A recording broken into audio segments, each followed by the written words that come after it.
Hello guys, welcome back to Target BSc life sciences. आज हम पढ़ने वाले हैं एंथैल्पी। एंथैल्पी क्या होती है? एंथैल्पी होती है किसी सिस्टम में कितना एनर्जी का कंटेंट है, उसे हम क्या कहते हैं? एंथैल्पी कहते हैं।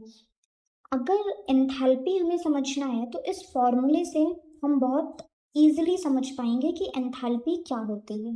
एंथैल्पी जो है ये सम होता है किसी भी सिस्टम में कितनी इंटरनल एनर्जी है और कितनी पीवी एनर्जी है। अब इसको कैसे समझ सकते हैं? लेट सपोज हमारे पास एक सिस्टम है, ये अभी एम्प्टी है। इसमें हमने क्या किया, कुछ मॉलिक्यूल्स ऐड कर दिए। लेट सपोज हमने सॉलिड ऐड कर दिया। इसमें इस सिस्टम में हमने सॉलिड ऐड कर दिया। अब इस सॉलिड के कुछ मॉलिक्यूल्स हैं।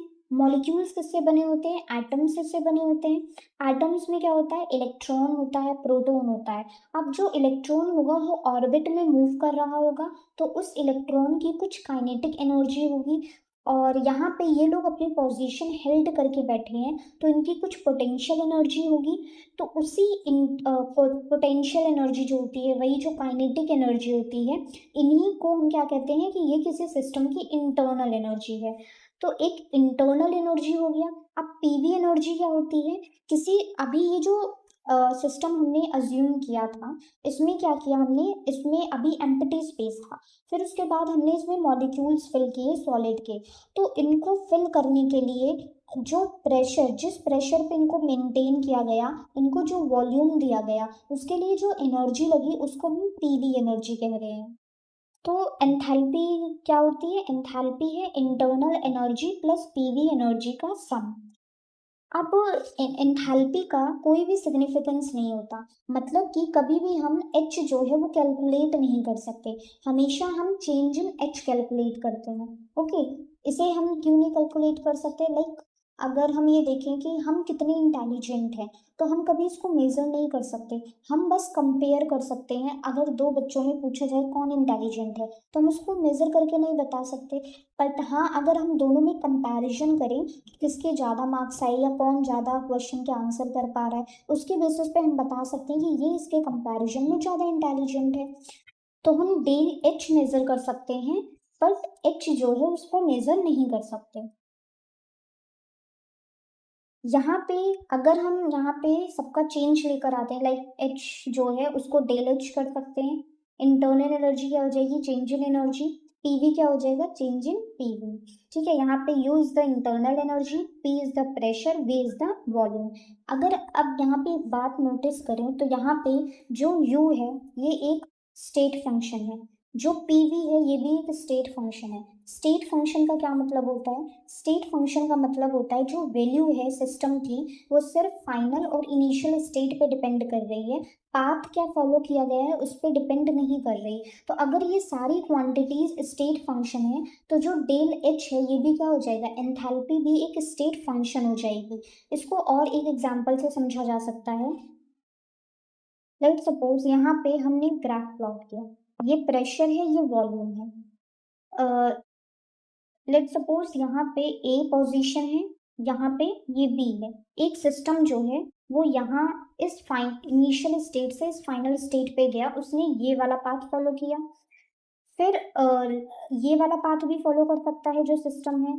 अगर हम देखें तो यहाँ पे जो प्रेशर है और जो वॉल्यूम है वो डिफरेंट है। यहाँ पे इस पॉइंट पे जो प्रेशर है और जो वॉल्यूम है वो डिफरेंट है। लेकिन अगर हम इस पाथ की इंथैल्पी कैलकुलेट करें और इस पाथ की कैलकुलेट करें इंथैल्पी, तो दोनों की इंथैल्पी सेम आएगी। क्यों सेम आएगी? क्योंकि जो एंथैल्पी है वो एक स्टेट फंक्शन है, वो सिर्फ इनिशियल और फाइनल स्टेट पे डिपेंड कर रहा है। वो इस चीज़ पे डिपेंड नहीं कर रहा है कि जो सिस्टम है वो कौन सा पाथ फॉलो कर रहा है। तो हमारे पास एंथैल्पी क्या है? एक स्टेट फंक्शन है।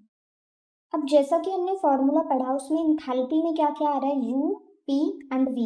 अब ये तीनों ही जो है वो एक्सटेंसिव प्रॉपर्टीज हैं, तो हमारे पास जो चेंज इन एंथैल्पी है वो भी एक एक्सटेंसिव प्रॉपर्टी हो जाएगी। यहाँ पे अगर देखें तो डेल्टा एच के फॉर्मूले में क्या है? डेल्टा यू यानी इंटरनल एनर्जी।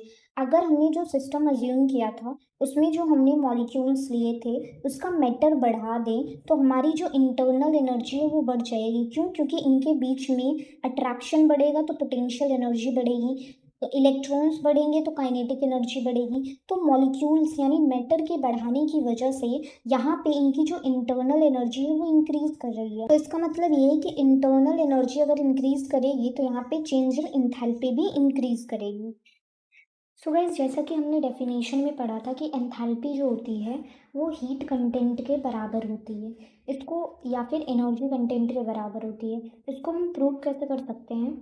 इसके दो मेथड्स हैं। ये है फर्स्ट मेथड जिसमें हम प्रूव कर रहे हैं। अब जैसा कि हमने फर्स्ट लॉ ऑफ थर्मोडाइनमिक्स में पढ़ा है कि हमारे पास जो चेंज इन इंटरनल एनर्जी होती है वो change in Q and change in W होता है। यानी कि अगर हमें इंटरनल एनर्जी बढ़ानी हो सिस्टम की तो या तो हम सिस्टम को हीट सप्लाई कर देंगे या फिर उस पर वर्क डन करेंगे। इससे क्या होगा, इंटरनल एनर्जी जो है सिस्टम की वो इंक्रीज़ हो जाएगी। तो ये जो फॉर्मूला है ये हमने फर्स्ट लॉ ऑफ थर्मोडाइनमिक्स से डिराइव किया था। अब यहाँ पे अगर हम कांस्टेंट प्रेशर की बात करें तो एट कांस्टेंट प्रेशर ये चेंज इन इंटरनल एनर्जी और ये जो क्यू है ये क्यू पी हो जाएगा। क्यू पी यहाँ मतलब है हीट एट कांस्टेंट प्रेशर। और वर्क डन का जो फॉर्मूला होता है वो क्या होता है, वो होता है पी डेल्टा वी। ये हमने कहाँ निकाला था, प्रेशर वॉल्यूम वर्क में। तो यहाँ पे इसकी वैल्यू पुट कर दी। यहाँ पे इसको रीअरेंज करने के बाद हमें क्या मिलता है कि जो हीट है एट कांस्टेंट प्रेशर वो चेंज इन इंटरनल एनर्जी और पी डेल वी के बराबर है। अगर हम इसको जो हमने अबव इक्वेशन पढ़ी थी उससे कंपैरिजन करें तो हमें ये दोनों टर्म्स जो हैं वो सिमिलर मिलती हैं। तो ये दोनों क्या हो जाएंगे, तो यहाँ पे इस चीज़ की वजह से क्यू पी डेल एच के बराबर हो जाएगा। यानी कि जो चेंज इन एंथैल्पी है वो क्या है, एनर्जी कंटेंट या फिर heat content eight constant pressure के इक्वल है। एंथैल्पी ऑफ द सिस्टम जो होती है वो हीट एट कांस्टेंट प्रेशर के बराबर होती है। इसको हम एक दूसरे तरीके से भी प्रूव कर सकते हैं। चलिए देखते हैं कैसे प्रूव कर सकते हैं। Let H1 is the enthalpy of the system in initial state. हमने क्या माना कि एक सिस्टम था जिसकी इनिशियल स्टेट में एंथैल्पी H1 थी एंड फाइनल स्टेट में जो उसकी एंथैल्पी थी वो H2 थी। तो हम क्या लिख सकते हैं, हमने फॉर्मूला पढ़ा कि जो एंथैल्पी होती है वो क्या होती है, इंटरनल एनर्जी प्लस में पीवी। तो अगर हम इनिशियल स्टेट H1 लेकर चल रहे हैं तो उसका फॉर्मूला ये हो जाएगा, और फाइनल स्टेट अगर हम H2 लेकर चल रहे हैं तो उसका फॉर्मूला इसके अकॉर्डिंग ये हो जाएगा। अब हमने एक फॉर्मूला क्या पढ़ा कि QP जो होता है यानी कि हीट एट कांस्टेंट प्रेशर, अभी जो हमने ऊपर देखा था वो ये होता है। ठीक है, उसको हम इस तरीके से लिख सकते हैं। कैसे, from first law of thermodynamics से, और यहाँ पे वर्क का फॉर्मूला हमने सब्सटीट्यूट कर दिया। अब यहाँ पे चेंज इन इंटरनल एनर्जी को क्या लिखा जा सकता है, U2 minus U1, and change in V को क्या लिखा जा सकता है, V2 माइनस V1। अगर हम इसको थोड़ा सा अरेंज करें, U2 माइनस U1 यहाँ पे प्लस इसको मल्टीप्लाई कर दिया PV2 आ गया, इसको मल्टीप्लाई किया PV1 आ गया।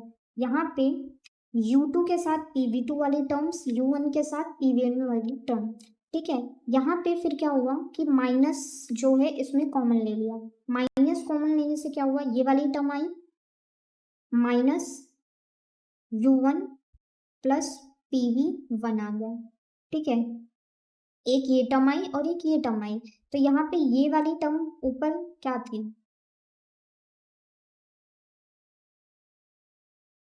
यहाँ पे जो ये वाली टर्म थी U2 प्लस PV2 वो किसके बराबर थी, H2 के बराबर थी। और यहाँ पे U1 प्लस माइनस PV1 वाली जो टर्म है वो किसके बराबर है, H1 के बराबर है, इसको रीअरेंज करके।